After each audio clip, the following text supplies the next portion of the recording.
Assalamualaikum warahmatullahi wabarakatuh. Alhamdulillah wa syukur ala nikmatillah, la hawla wa la quwata illa billah, asyhadu an la ilaha illallah wa asyhadu anna Muhammadan abduhu wa rasuluhu la nabiyya ba'da.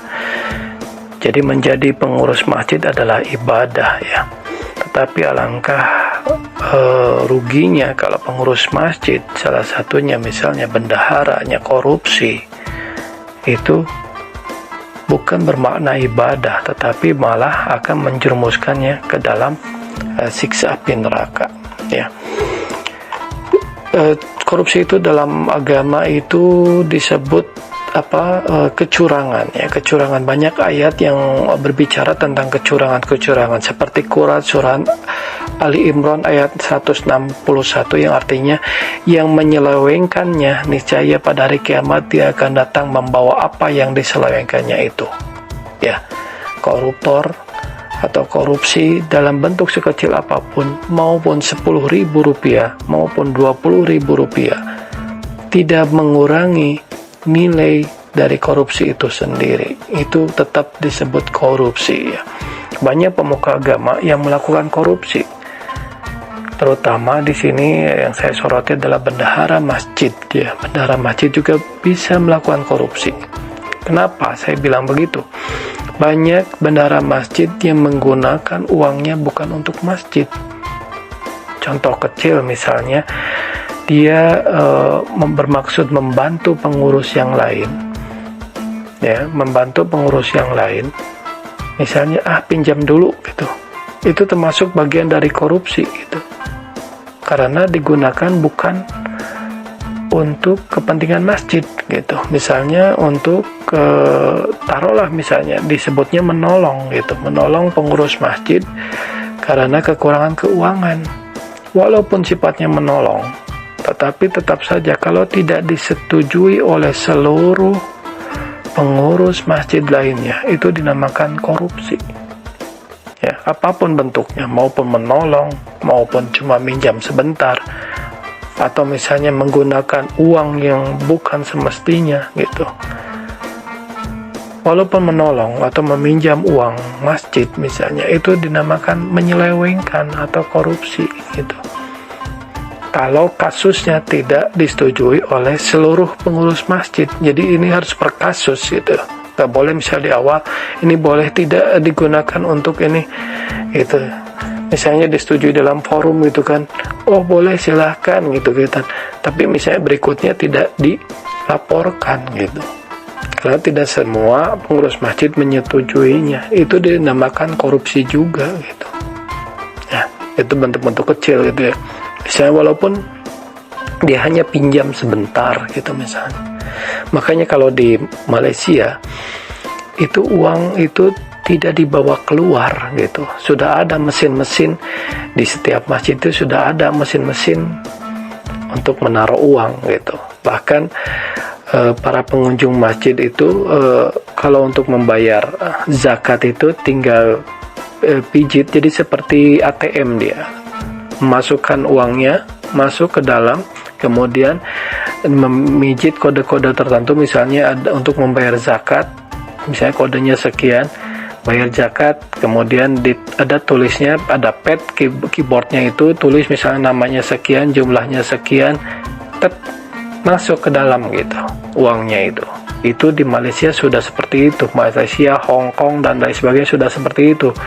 Jadi pengurus masjid yang betul itu tidak membawa uangnya keluar dari masjid gitu, karena dikhawatirkan setelah dibawa keluar dimasukkan ke bank konvensional berbunga-bunga, itu nilainya malah jatuhnya adalah haram ya, bukan bank syariah. Bank syariah pun tidak disarankan kalau sekarang ya, tidak disarankan karena banyak praktek-praktek bank syariah yang tidak syariah gitu ya, tidak syariah. Jadi entah uangnya dibagaimanakan gitu, masih tercampur gharar, maisir dan ribawi gitu, tidak 100% syariah gitu.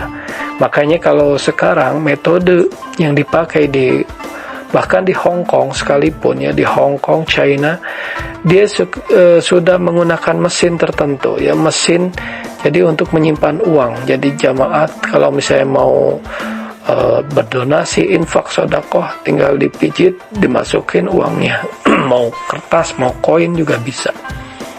Tinggal dicantumin misalnya kode tertentu. Kalau tanpa kode berarti dia otomatis ke statusnya adalah infak sodakoh. Tapi kalau dengan kode misalnya bisa jadi dia ada slipnya, nanti misalnya ketika masukin kode tertentu ada slipnya misalnya bayar zakat gitu ya.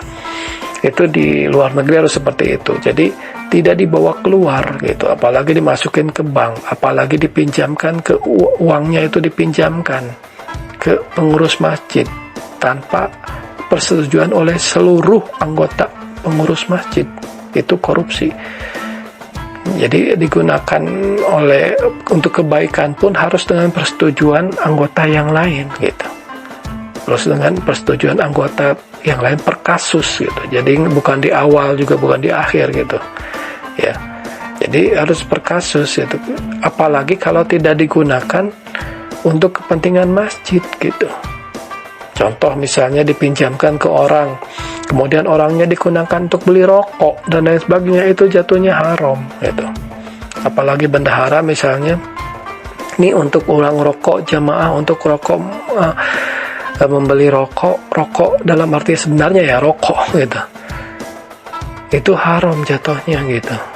Walaupun rokoknya statusnya bukan haram, tapi menggunakan uang untuk sesuatu hal yang mubazir, ya itu bagian dari bahan mubazir itu kan, untuk rokok dan lain sebagainya, itu jatuhnya haram gitu. Walaupun misalnya menggunakan untuk menolong, misalnya pinjam sebentar gitu uang masjid, itu nggak boleh gitu, karena bukan peruntukannya dan tidak disetujui oleh anggota yang lain, itu korupsi gitu ya.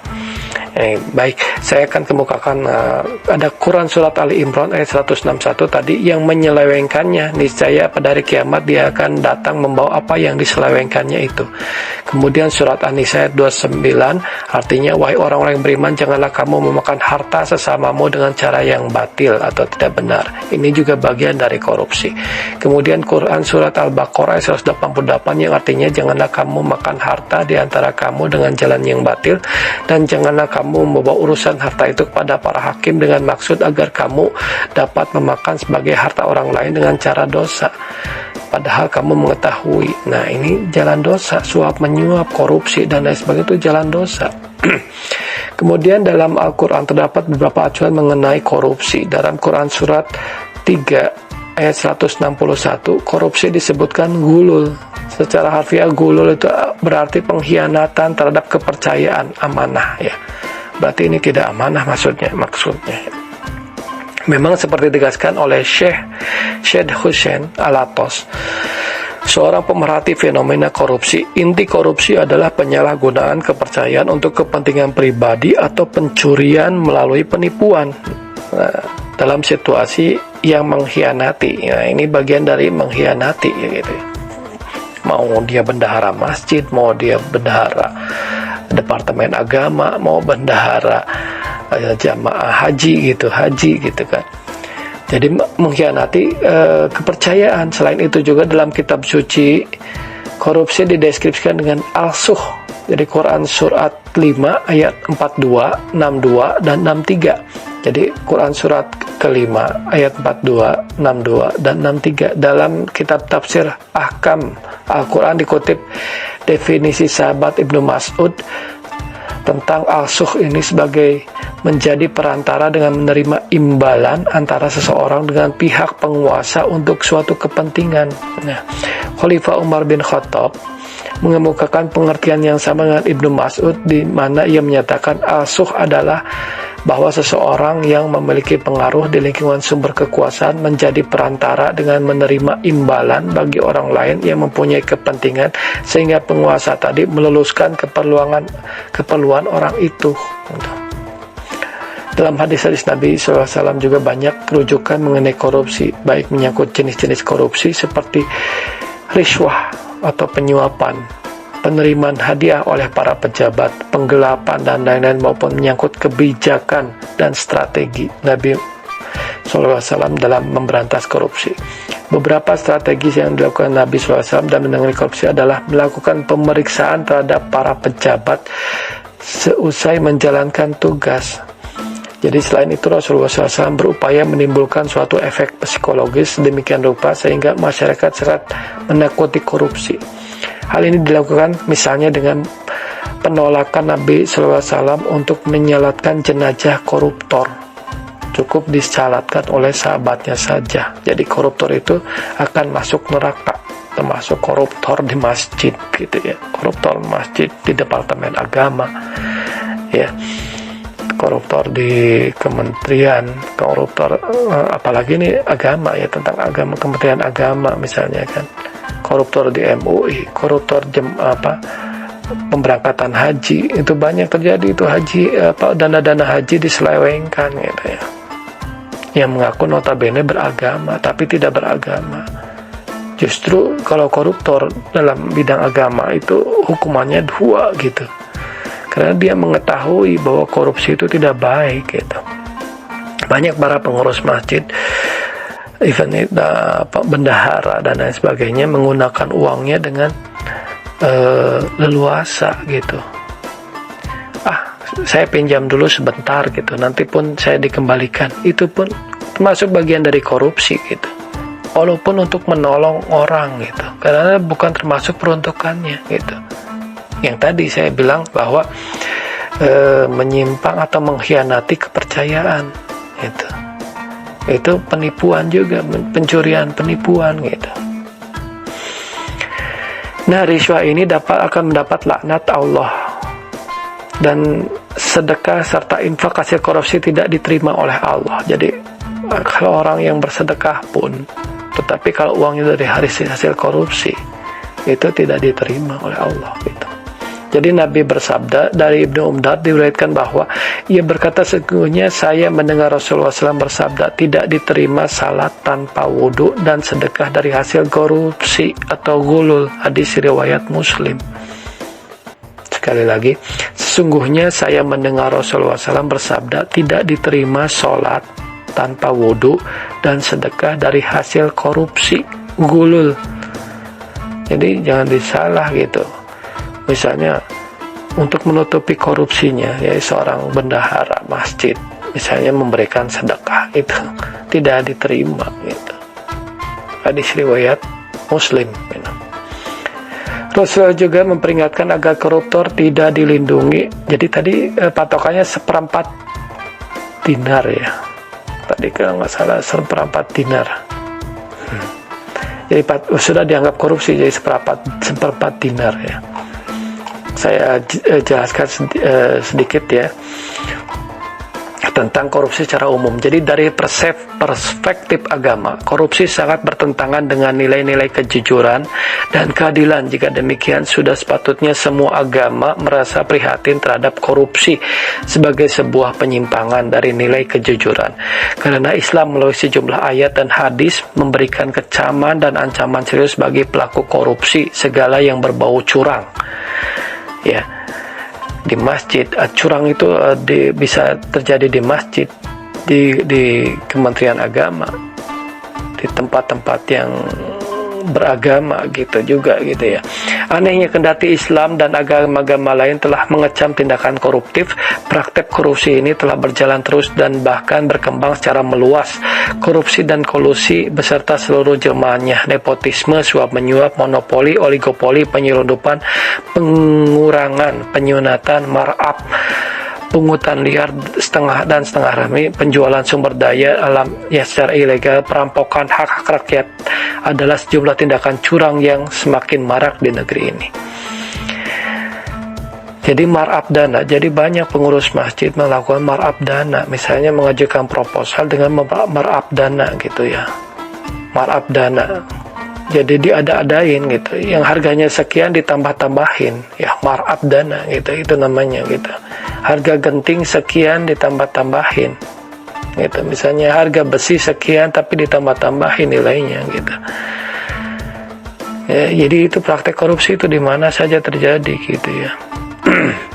Jadi patokannya itu korupsi kalau dalam seperempat dinar ya. Jadi Islam melalui Al-Quran dan hadis sebagai sumber pokok ajaran telah dengan lantang mencegah dan melarang keras segala bentuk korupsi serta memberikan ancaman hukuman yang sangat berat baik di dunia maupun di akhirat kelak. Dalam Al-Quran dapat ditelusuri ditemukan sejumlah ayat yang mencegah dan melarang praktek korupsi dalam segala bentuknya. Diketahui bahwa di dalam Al-Quran dan hadis ditegaskan pula larangan sekaligus hukuman tegas bagi orang yang mencuri bila ada pencuri yang telah memenuhi kadar minimal seperempat dinar. Nah, ini seperempat dinar ya guys, maka harus ditegakkan hukum, yaitu dipotong kedua tangannya ya. Sekarang kita tanya, seperempat dinar itu berapa gitu ya. Coba saya akan searching dulu seperempat dinar. Jadi seperempat dinar kurs sekarang ya, seperempat dinar atau 0,25 ya, 0,25 dinar berapa rupiah gitu ya. Jadi tinggal di searching aja.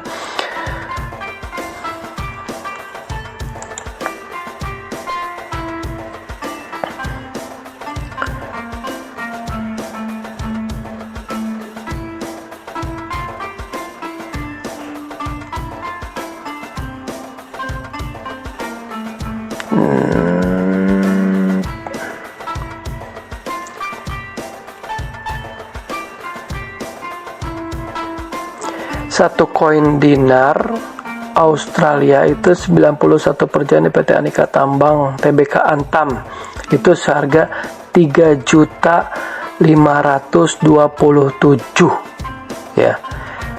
Satu koin dinar ya untuk 25 April 2020 itu 3.500 ya, dengan berat 4,25 gram ya. Satu koin. Jadi kalau seperempatnya, seperempat dari 3,5 berapa ya, itu sudah termasuk korupsi. Jadi kalau dalam Islam itu seperempat dinar itu sudah potong tangan, ingat ya, sudah potong tangan. Jadi kalau ada pengurus masjid ya, 3,5 dibagi 4 ya, mana kalkulator nih? Coba guys, kalkulator.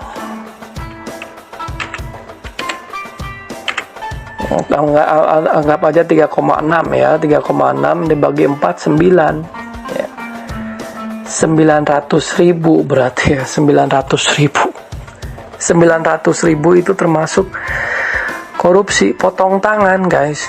Jadi kalau ada pengurus masjid misalnya korupsi 1 juta, sudah dia potong tangan gitu.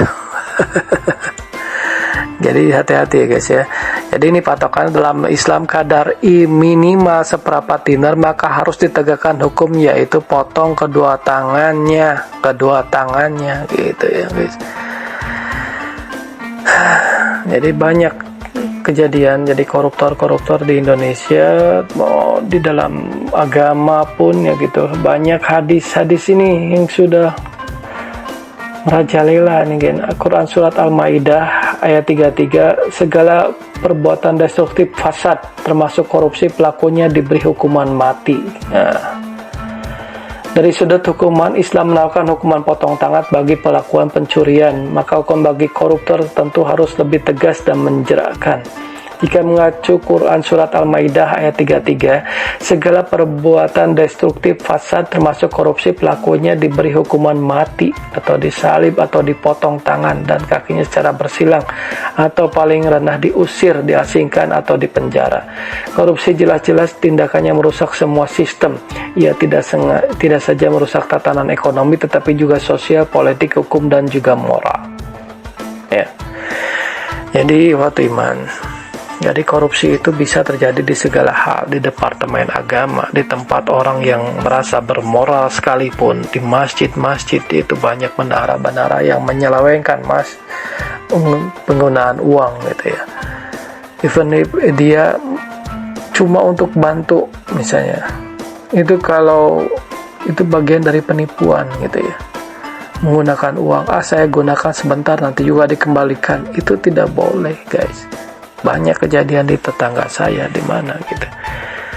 Dia makanya bendahara masjid itu harus orang-orang yang kaya raya gitu ya. Kaya raya, tidak membutuhkan uang gitu. Kalau bendahara masjid yang tidak kaya gitu, dia akan dengan gampang menggunakan uang tersebut, nanti juga dikembalikan, itu nanti juga, toh ini untuk menolong orang gitu. Walaupun menolong orang, kalau yang digunakan uang masjid, atau misalnya walaupun saya membeli cengek sekilo gitu misalnya, nanti dikembalikan, pinjam dulu, itu tidak boleh tanpa izin semua pengurus masjid gitu. Jadi gitu guys ya, jadi itu bagian dari korupsi gitu ya. Jadi tadi patokannya kalau dalam Islam itu 1/4 dinar. Kalau tadi saya sudah cek di internet, 1 dinar itu 3,5 juta. Jadi kalau 1/4 dinar kurang lebih 900.000. Jadi kalau korupsi pengurus masjid, di bawah itu saya akan minjam, itu juga ngakalin namanya gitu. Itu termasuk, jadi bukan patokan ininya, itu patokan hukumannya gitu. 1/4 dinar itu udah potong kedua tangannya gitu. Jadi wa'afu minkum, silahkan cek lagi. Nah ini banyak, kalau saya ada materinya itu banyak, ada 194 halaman gitu ya. Di dalamnya ada korupsi di keagamaan. Jadi ini kalau mau silahkan minta ke saya fikih tentang korupsi ya. Ini yang saya dapatkan dari Muhammadiyah ya, dari Muhammadiyah. Banyak ya, di NU juga ada, di NU di mana gitu kan, fikih korupsi gitu ya. Silahkan cari sendiri. Saya di Majelis Tarjih dan Tajdid PP Muhammadiyah ya.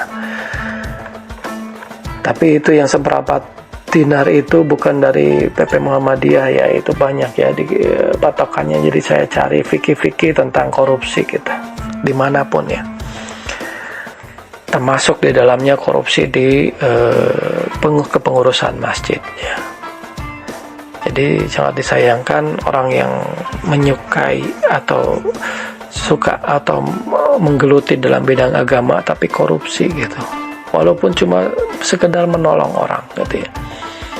Pak, pinjam dulu uang ini untuk saya, untuk istri saya melahirkan, pengurus masjidnya gitu ya. Kalau tidak disetujui oleh seluruh pengurus masjid, jadi seluruh pengurus masjid itu mempunyai hak veto gitu. Hak untuk menentukan gitu. Tidak boleh ya tidak boleh kan gitu. Dan bukan untuk kepentingan masjid gitu ya. Misalnya untuk menolong itu, walaupun misalnya sifatnya tolong menolong gitu ya, karena dia uang masjid gitu ya, nggak boleh gitu ya. Patokannya 1/4 dinar itu sudah potong tangan ini kan itu. Oke, wa'afu minkum. Assalamualaikum warahmatullahi wabarakatuh.